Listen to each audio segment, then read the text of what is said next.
Ah, yes, spring is right around the corner. It's a beautiful day out here today. It is about 70 degrees. The sun is out. It's a little breezy. It's also the perfect day to introduce you guys to the Fusion's replacement. I'll give you a small hint.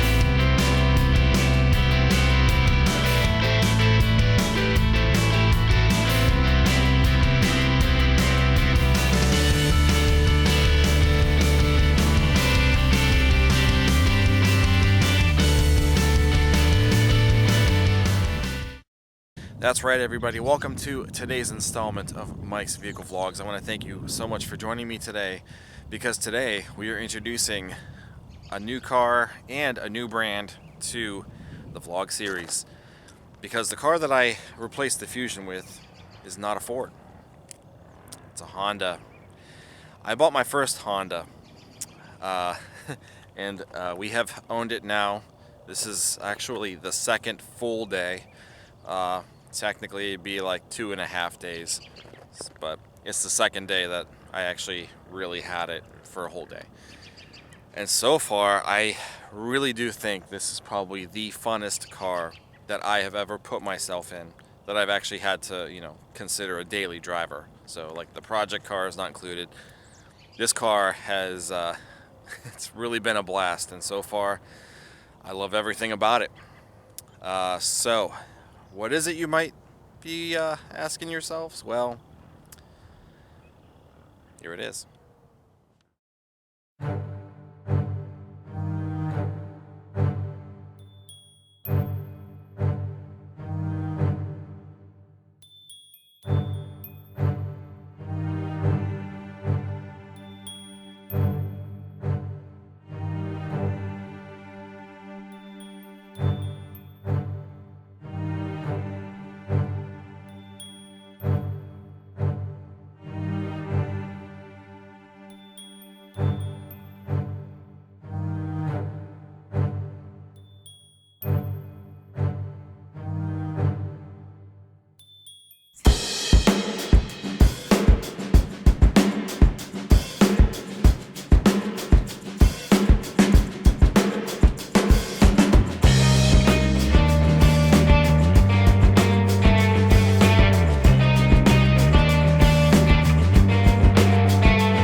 Yes, that's right. I bought a 2017 Honda Civic LX. Never did I ever imagine myself not only being a Civic owner, but a Honda owner. I've always been, definitely for Fords. Before that, definitely for GM. But I decided to make the switch to Honda. In a way, it's almost like an experiment. But I'm actually really excited, to really get to know this car more and to see where the ownership experience of this particular one takes us. So, let's get our walk around started, and I will also tell you guys why I decided to go with this car as well. So to start it off, I'm actually really surprised, but the Civic is not all that much smaller than the Fusion. It might have a smaller front end, it might have a smaller trunk, but I feel like the inside is just maybe not as roomy, but it's close, and that's kind of surprising because I always remember like the older Civics. They're small, they're really small, but this is a nice sized car, and like I said, I hear the name Civic and I think of a small, either a small sedan or a small coupe, but no, this is a nice sized car. This is perfect. And when I said in the last vlog that, when I was mentioning to you guys that I'm getting rid of the Fusion and that I was kind of in a way downsizing, I really didn't downsize by much. So I don't know how many people thought maybe I was talking about getting something that was like smaller, maybe in similar size to the Fiesta or something, but no, this is what I meant. So I'm able to, drive this car and be comfortable, and, we'll go through all that here in a bit. But, I kind of mentioned in the last video also the reasons why I was getting rid of the Fusion. And just in case you didn't see it, the first reason was the investment. Had some negative equity in the Fusion, and I had the Fusion appraised, and they offered me more than what I owed on it at this point. And that's considering the fact that last year when I had the Fusion appraised, it was like $3,000 to $4,000 less than what I was offered now. So with the market being so weird, with the car market being so weird now, I decided to jump ship on the Fusion, even though I had all of the intentions to keep the Fusion, because honestly, hands down, the best car I've ever had so far. And I really hated the idea of giving it up. But at the same time, about 3 years and 8 months or so we've had the Fusion, and a part of me was also thinking maybe it was time for a change. So I literally made a list on the kitchen table of the pros and cons of trading the Fusion in. And the pros at this point outweighed all the cons. So yeah, so the investment factor of getting rid of the Fusion while I was still technically like ahead was the one thing. The other thing was fuel economy. So this car is probably going to save me in fuel usage, fuel costs. My commute to work is a little longer now than it was, and I noticed the difference in the fuel economy with the Fusion just going to work, after a month. And even though the Fusion's fuel economy really wasn't all that bad, especially for the naturally aspirated 2.5 liter with no turbo, no other assistance other than it being naturally aspirated, I noticed the difference in it, and that was one other reason. So this car should get some slightly better mileage, and the other reason was, the Fusion was so good of a car, it might have been time to say goodbye to it before we actually started having some real issues with it. Because, she's been so good, didn't want to have the opportunity to have an issue. So yeah, we have a Civic now. And here's the part where I'm going to tell you about all that I know with the Civic that I picked out. So first and foremost, it's black. I never thought I'd own a black car because black is so hard to keep clean. In fact, you're going to see that there's a lot of things on this car that I never believed in, this car seems to be the exception to a lot of things because I like it a lot. So the first thing is the black. Never thought I'd own a black car. It's clean right now. Well, a little bit of dirt and stuff on it, you know. But 2.5 days ago, it was fully cleaned and detailed and stuff for my delivery. But now it's got some road dust and a little bit of mud now from driving down this muddy road here in the park. But nonetheless, it's black, hard to keep clean. Every little flaw is going to show up on this paint. It's going to look awful in the winter. It's going to look awful in the summer too, or the spring when pollen and stuff starts hitting. But look at it on this car. I think it's the shape of the car. The car just looks so sleek and smooth and oh, I love the shape of this particular generation Civic. Even before I, started working, for Honda, and even before I got this car, and I would see these and I'd be like, wow, that's a sharp looking car. But yeah, the black on this particular car, amazing. I did look at a silver one. Now, silver is always my first go-to pick.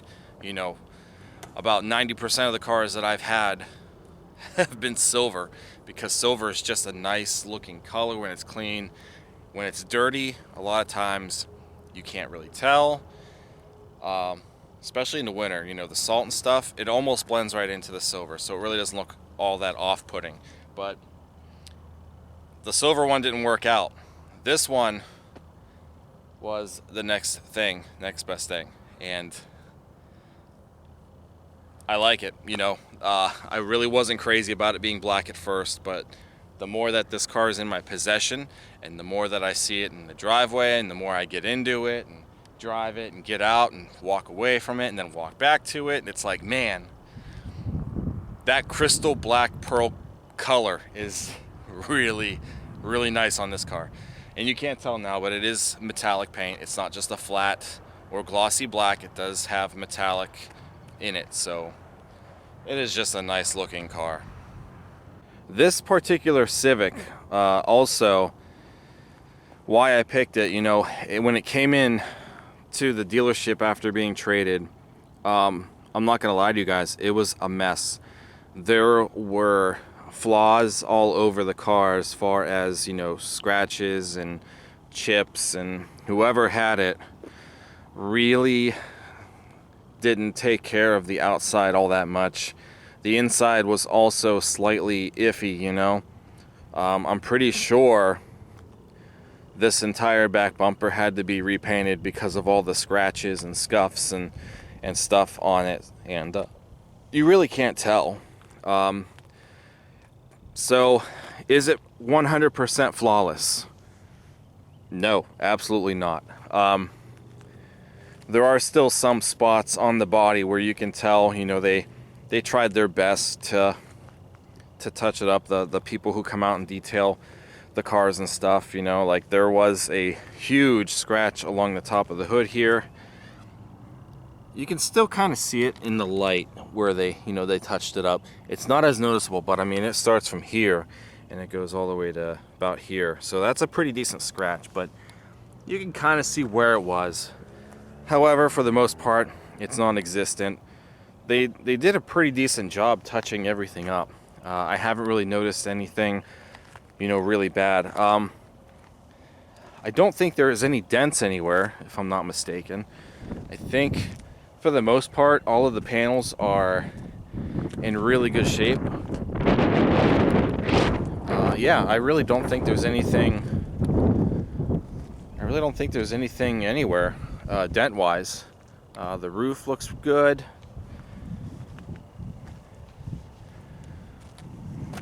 Yeah, I mean, I'm pretty sure it's a dent-free car. The only flaw that's left, and honestly, it doesn't bother me enough to really complain about it, but there is this mark here, and I don't know if it's under the paint or or if it's something that'll come off. But that's really the only weird thing with the car. And even then, it's really not all noticeable until you're like right up against it. But again, I really honestly don't care about it. I mean, I drove a car with a freaking hole in the bumper for the majority of the Fusion's ownership, and I think I can handle a little flaw there. I'm not going to complain about it. Something to maybe look into in the future, yeah, of course. But again, like I said, I got priorities when it comes to that stuff. If it's not affecting the way the car operates, or if it's something that's not going to get worse, I may just live with it and ride it out. I really don't care. So that's pretty much the outside as far as the cosmetics. Now, what we have here as far as features, we do have automatic projector beam halogen lenses, and when the car is on, there are LED strips, daytime running lamps, LEDs, that are down there around the sides of the front headlights. I love the full chrome belt in the front, and the only thing that I'm a little, upset about with the car being black is the fact that, there's this piece here, this front grille piece. It is black on every Civic of this generation, and it being silver or white or any other color, when you see the black, it just makes the front look so sporty, but the whole car is black, so you can't really tell that it's supposed to be different. But either way, I am I am in love with the exterior of the car, the shape, the color. Even, like I said, it's really grown on me in the last few days, just seeing it all the time. It's really nice. Other exterior features, you wouldn't know it, but color matching caps on the mirrors. I think if it was another Civic, I think just the top half are color matching and the bottom's always black, but I could be wrong. Color matching door handles. In the back we have, I'm pretty sure they're incandescent tail lamps, and there are also, again, LEDs that go across this whole piece here on the back. Reflectors at the bumper, and the exhaust port. There's one exhaust port, and it's hidden on this side. Another thing that I've always been against on cars that I want, that I pick out, are the wheels. These are wheel covers, guys. I hate wheel covers. I like having rims where you can see the brakes and you can see through them. They just look so much, I don't know, they're better. I like having real aluminum wheels. But no, I'm stuck with these wheel covers now. However, I like these ones.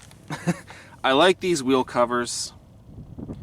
I like the design. I like the fact that they're actually two-toned with the, the silver and the black. And even though I hate having wheel covers, there is definitely some plus sides to having a normal steel wheel. And of course, the first thing that comes to mind is durability. The steel wheel is going to be much more durable than an aluminum wheel. And if something were to happen to these wheels, I can easily go to the junkyard and find another 16-inch wheel and put the tire on and call it a day. If anything happens to these wheel covers, like there's a little bit of, scuff marks up there on this wheel cover and such, but if I really wanted to, I can order these wheel covers. They're not that expensive, so I mean, easily replacement stuff here when it comes to these wheel covers and the steel wheels. And yes, this being a 17, you can kind of see where, there's some, some light rusting and stuff showing up on the actual steel wheel itself, where it's exposed. But you know what? I can take these wheels off and paint them. I can spray paint them black. In fact, we may end up doing that in the future, you know, if it gets real bad. It's not bothering me, but again, you know, that's like another exception, you know. If I really hated these wheel covers, I probably would consider buying all new wheels for it. But again, there's more pros with this. So if any of that stuff gets damaged, it's going to be easier to find, easier to replace. And with the whole rusting thing, I can simply, you know, spray in black and call it a day. Now the interior of this car, I absolutely love the interior of this generation Civic.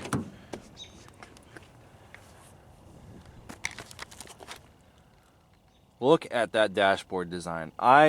Look at the center console. Just look at that. It's so sporty. I mean, I love being behind the wheel of this car. The seats, I finally got my black interior, guys. You know, the Fusion had the silver or gray seats with black accents throughout the interior, and I liked them.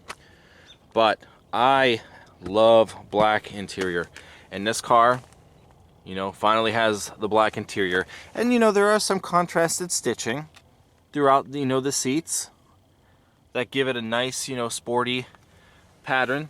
We got these nice side bolsters on these seats.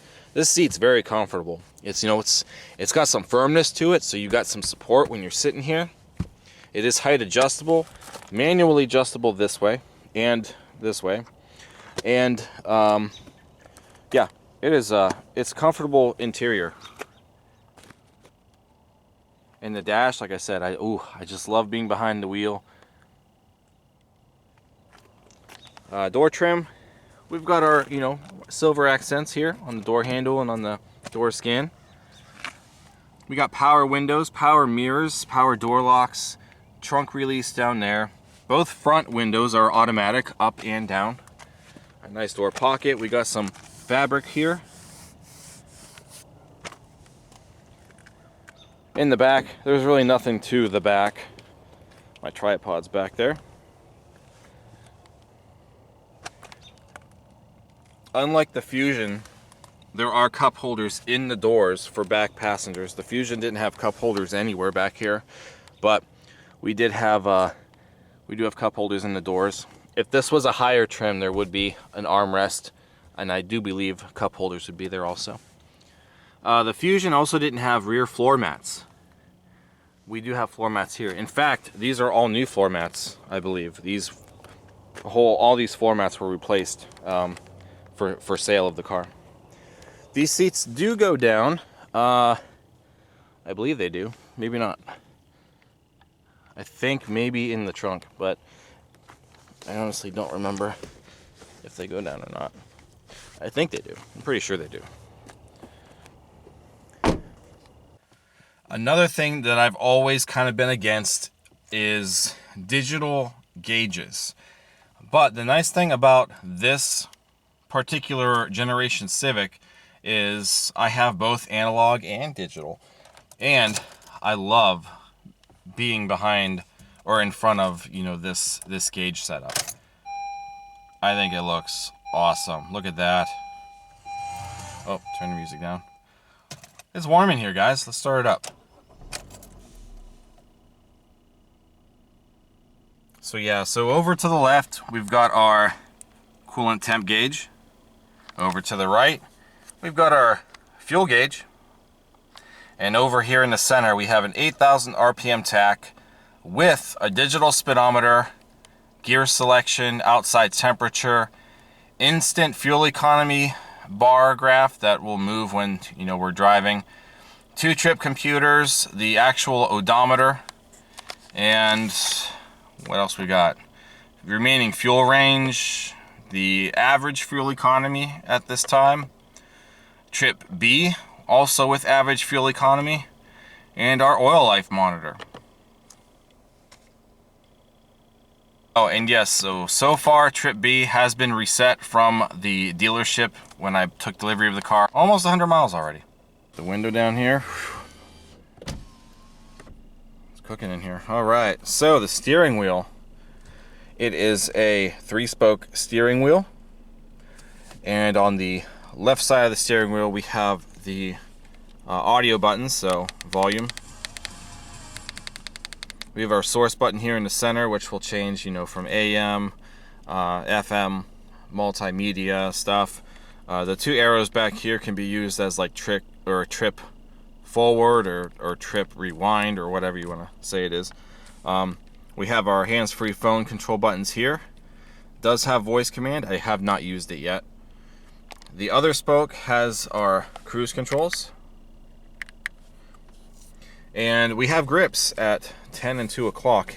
And I love these little, the pattern of this wheel. It is very nice. I enjoy it very much. The wheel doesn't have to turn much in this car to get it to, where it's got to go. It's like pretty much 2 full turns, and it's a very responsive car, which, I'll demonstrate here soon. Over to the left side of the wheel, we have our traction control override and our tire pressure monitoring system reset. Most newer Hondas do not use actual sensors in the wheels. They still use the what they call indirect TPMS system. So they monitor your tire pressure based off of wheel speed, off the ABS system. So the nice thing is, don't have to worry about braking sensors or dead sensors. If the tire pressure light comes on, you just simply check the tires, make sure they're at the correct pressure on the door jamb here, and then once you're done, you just hold this button until the light flashes and it recalibrates, and that's all it is. You don't have to worry about tire sensors. So that's a definite plus. I like that. We have automatic headlights. We have turn signals with the same 1-touch 3 blinks, like if you're merging, like the Fusion had. So I do like that. We got flash to pass, and we have our wiper controls on the other thing. Now the weird thing about these wipers, it's got intermittent speed, but you can't adjust it. It's like a 1 intermittent speed, and I'm actually really surprised by that. Big deal? No, not at all. But the wipers do work, I think, a little quicker than the Fusion's wipers did. So there's that, and that's what it's like being, behind the wheel. In the center stack at the top, we've got 2 air vents and our emergency hazards. Now this one does have the standard, I believe it's 160 watt AM/FM sound system with multimedia, and this 5-inch color display screen, which is bigger than the one that was in the Fusion. I do enjoy it. I do think it looks a little generic, but I like it. I think that there's maybe more information that could be shown, on this. So right now I have the USB playing, but it does Bluetooth. It does, like I said, the digital USB media. Does not have a CD player, guys, and that's one flaw, with this whole thing. I still like to buy my CDs, but I also don't care at this point. I can easily buy the CDs or whatever. I got Spotify now, so I've kind of joined the Spotify age a little while ago, and I've been using that. But I did give up a CD player, and I'll probably never have another real car that has a CD player in it. So that's it. The CD era is technically done with me and cars. But the digital media thing works pretty good. It seems to work better and a little bit faster than the Microsoft Sync system that was in the Fusion for some reason. The only thing that I've noticed about this one is that when you go to select your music, it lists the albums, the file or the folders, by album name. It doesn't list the artist like the Fusion did. So like I can go into the the Fusion and do it by artist, and then when you click on artist, I can click on the artist, then it shows you the albums. in this, it kind of groups all the artists together, but it does it by album, and I guess I'm gonna have to know what album is by who when I'm, you know, scrolling through, you know. But nonetheless, it responds pretty decently, you know, and I can't really complain about it. You know, it's the AM FM, you know, stuff, typical AM FM radio stuff.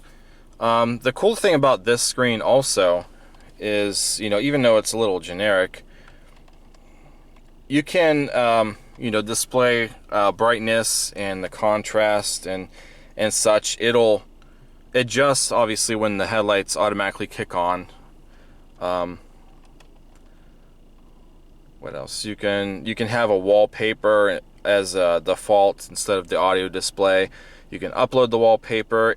You can change the color from like blue to red, and then to amber and gray. Gray just looks weird. It just looks like a black and white screen. I prefer the blue. But yeah, I mean, I think it's pretty cool. Oh, and yes, there is a backup camera. It's got two different views. So this is like a fisheye view, and then if you hit this button here, it changes to just the plain, you know, flat view. Oh, and I guess you can really zoom in. I didn't even know you could do that. So yeah, that's a thing too. Down below, it has automatic climate control. It's just single zone. But, you know, if I really wanted to, it can be automatic. Really no need for that today because, you know, today's a drive with the windows down type day. Now down below here, we have a storage pocket. There's a place for the wiring for the digital media to come through if you have like a USB or something. The wires aren't with this particular car for some reason, so it's no big deal. Because underneath is another storage space, and that's where your USB port is. And then on the other side, you have a 12-volt power outlet. Lots of space in this car. Lots of space, I've noticed. The center console starts off with the shifter, and it does have a leather boot and some chrome accenting down here. We have, you know, normal drive modes. So drive. We do have a sport mode, which will increase the throttle performance. And we have low. This is a CVT transmission. I'll get to that here in a little bit. We also have something called brake hold, and what that'll do, and I've used it a few times, but when the car's in drive and you have the brake hold on, basically when you're sitting at a red light and the car's in drive, you can let your foot up off the brake and the brakes are going to stay on until you hit the gas. So it's actually something that Ford just recently started putting in their cars, I've noticed, when I was still working there. Looks like Honda had it beforehand. We've got our electronic parking brake. Nothing different there. We have eco mode, and when it's in eco mode, basically it's a little less horsepower, more fuel saving type thing. I honestly don't know if I'll ever really use eco mode, or what they say, economy, but it's there anyway. This is an impressive center console. So we have two cup holders here. We have this little armrest, which you can actually slide here if you wanted more of an armrest up this way. But this opens up. It's got a large console here. This little guy here can slide back if you wanted to, exposing like another cup holder for like a mug or something. This little wall can come out, or if you really wanted to, you can push this thing in and remove all of that and just have an open console. You know, like this could be good for like maybe a tall cup or something. So that's pretty cool. That's really the one thing that I'm surprised, even though this is like a smaller car than the Fusion. There's more space inside to put things. Glove box, maybe a little smaller than the Fusions. we do have the Honda manual portfolio, and Honda quit giving out full-size owner's manuals with their cars. They, at some point, just started doing these user guides or owner's guides. So they're little shrunken versions of the owner's manuals. If I really wanted to, I can get the big, original, thick owner's manual. Maybe I will, just for the heck of it. And we got a CD. It says not for in-vehicle use, but we don't have a CD player here, so it definitely won't be. This has never been opened. I think it's just a CD-ROM. It contains the full owner's manual, navigation manual, which we don't have navigation, so it doesn't matter, warranties and contact information. So basically the whole manual is here digitally. And if I wanted to open it, which maybe someday I will, but it's kind of cool that it's not opened now. But who would open it? Because nobody ever reads the manuals. You know, I do. I look through them. On the ceiling, we have visors with no lights, unfortunately. But we have mirrors. And we got these bright map lights. Now, the map lights, I think, actually all of the interior lights in the Fusion may have been brighter than what this has. But it's okay. It's not that big a deal. I don't have a place for sunglasses anymore. That's really the only other thing. We have explored the all of the interior. Let's check out the trunk. Oh, one weird thing too. I just shut the car off, and there's no accessory that stays on after the key is turned off. I'm really surprised about that. I think the windows still work. Yeah, just the windows, but the radio doesn't stay on. It's really weird. I didn't think, or I thought all cars, just had accessory that stayed on until the door was open. Apparently not. So I don't believe there's a button anymore, like on the Fusion did. I have to use the actual remote or the thing on the inside of the car, which, who cares?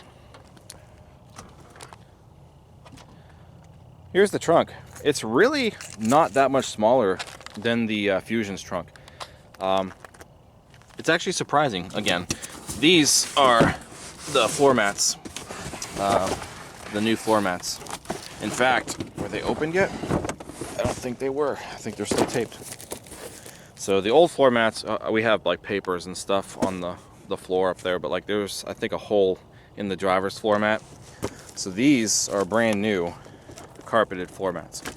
I put jumper cables and stuff back here, But yeah, I mean, it might not go as far deep as the Fusion's trunk did, but I feel like it's still pretty wide up here. And, it's got the nice opening to put things in and out.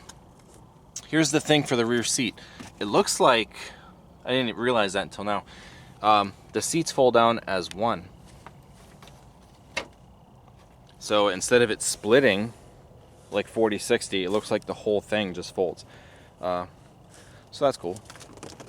Let's put this here. There is a spare tire in the trunk. It doesn't have one of them inflator things.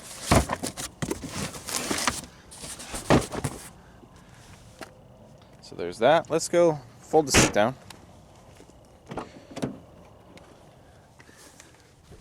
Oh yeah, actually that's a little more convenient to have the whole thing down, because instead of doing like 2 trips to one side or the other, yeah. See, it's still pretty roomy. Now, of course, this generation Civic also had an actual hatchback.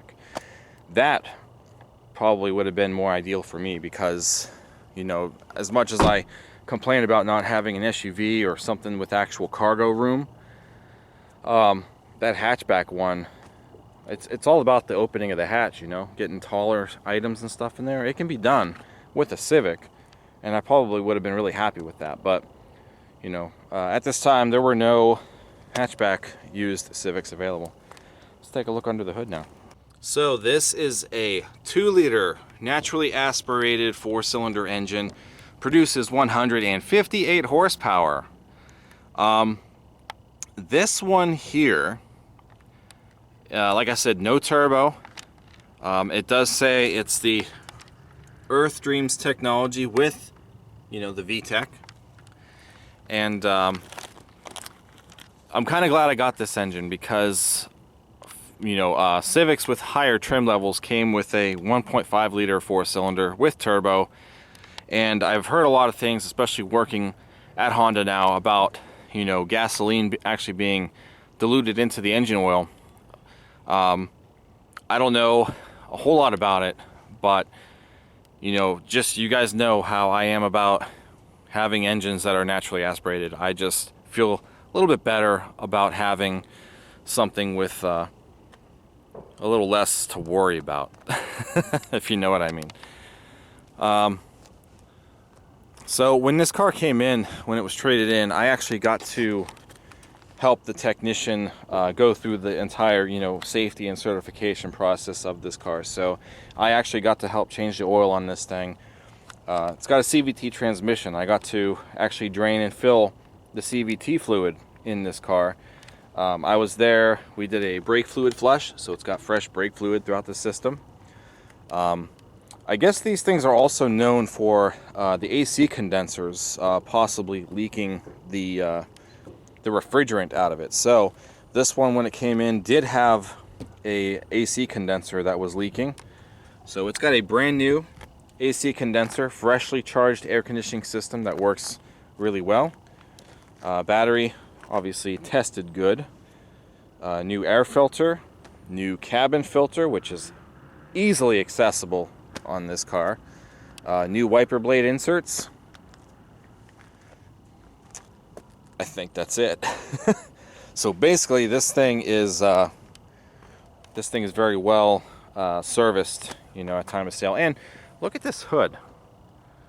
Look at how high this hood can go. Now this hood is actually up in like service mode, but you know, if you're doing something like, you know, filling your washer fluid or something small and you don't really have to get too far into the hood, you know, there's an actual spot for the prop to go here also. But I mean, that's really nice that there's actually quite a few Hondas, I think, that offer this kind of hood positioning, similar to like what Mercedes would do with their struts. You can extend Mercedes hoods like almost at a 90-degree if you need to do a whole lot of work underneath toward the back side of the hood.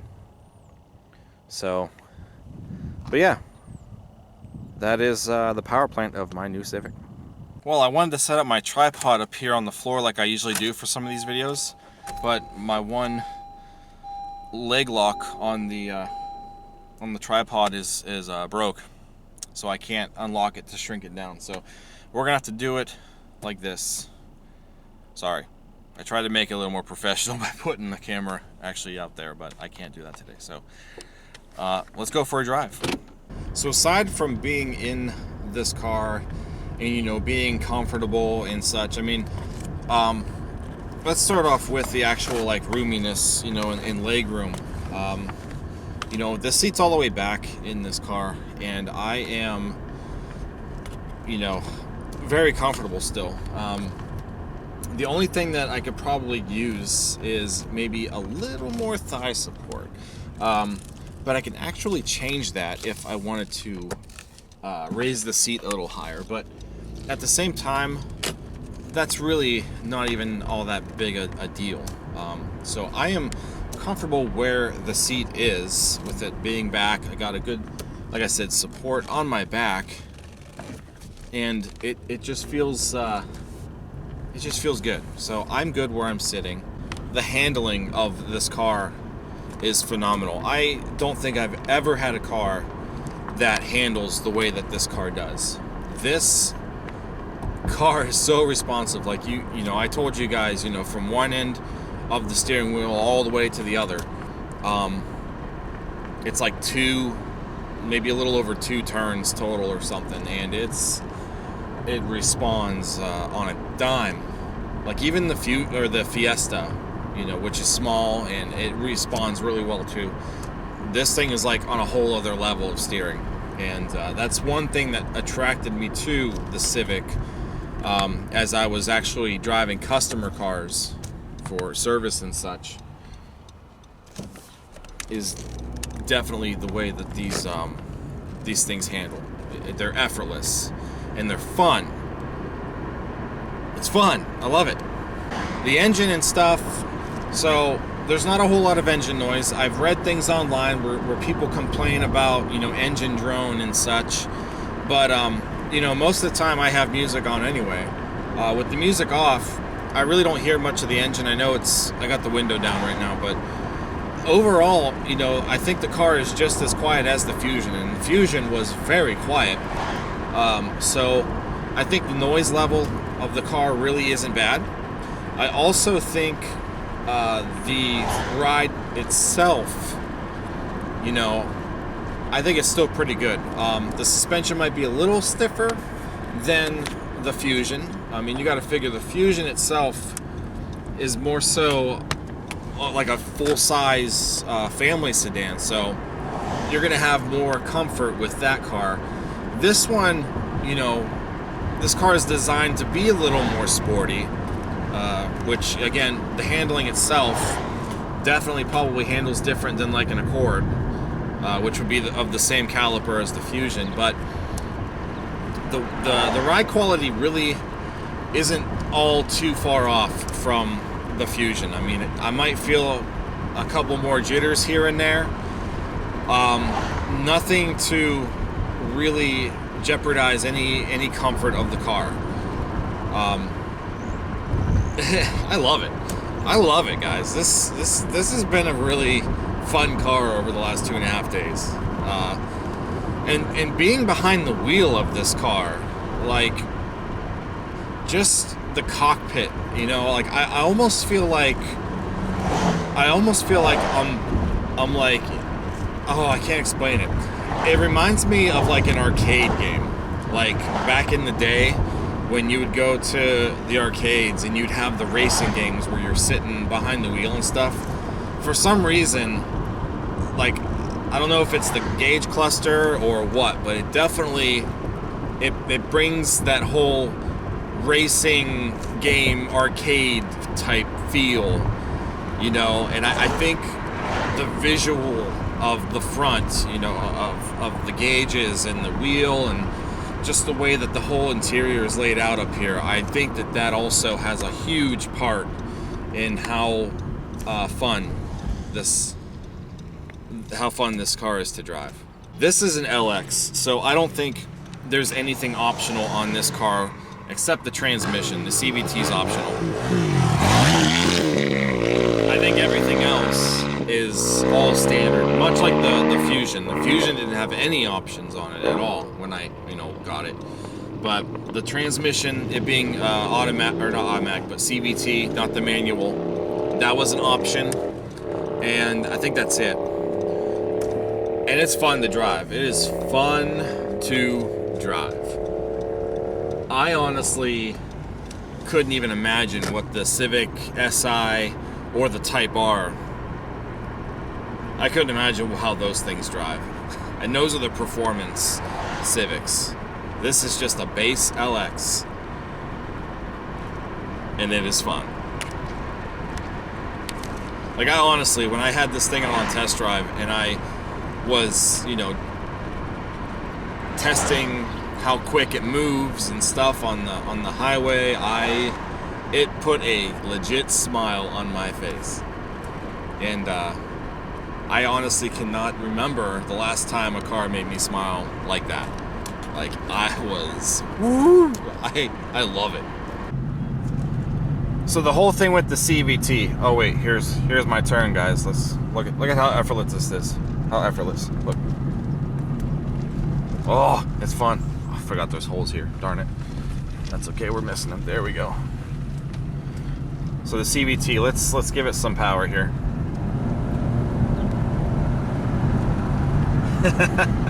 I don't know. I've read people complain about lack of power with this, you know, CVT, but. Or this 4-cylinder even. I don't know. I don't know if it's because the car is lighter. The Fusion had a little more power, but I think with how heavy and big the car was, you really couldn't utilize it. This car obviously is a little smaller. It weighs a little less.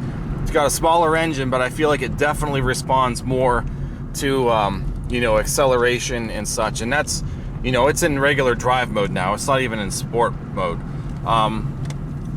Now the whole CVT factor, you know, CVTs are not the best transmissions in the world, and I've been against CVTs. Yet another thing that I've been against when, you know, wanting to buy a car. But CVTs are always, you know, usually failure prone. I know Nissan, they have a huge problem with their CVTs. They're always failing. But the one car company that I've heard who actually has reliable CVTs in their cars, of course, is Honda. And as long as the fluid is changed when it should be, and, you know, as long as it's kept up, I've been told very, very minimal failure with Honda CVTs.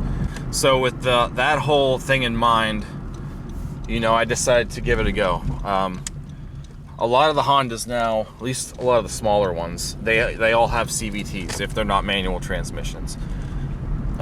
It's really weird because you don't have the shifts. You stop and you go, and there's no shifts. The engine will stay at a high RPM for a short amount of time, and eventually it just gradually goes down.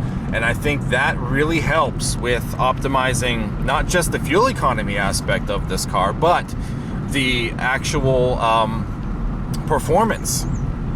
I mean, it's hard.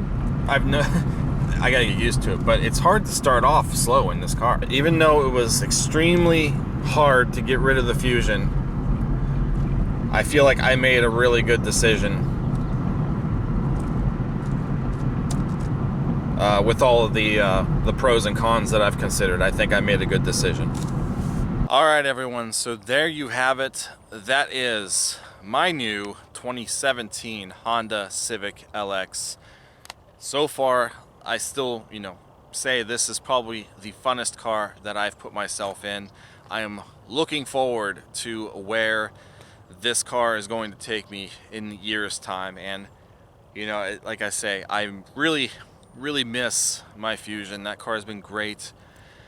In a way, this car is just on a whole other level of its own. So I'm excited, and as you know, I'm gonna miss my Fusion, and I can only hope, especially with this being a Honda and everybody saying, as you know, they're so reliable, and you know, I'm hoping that this is either gonna give me just the same amount of luck, maybe even more luck in my ownership experience, and we'll see where it goes from here.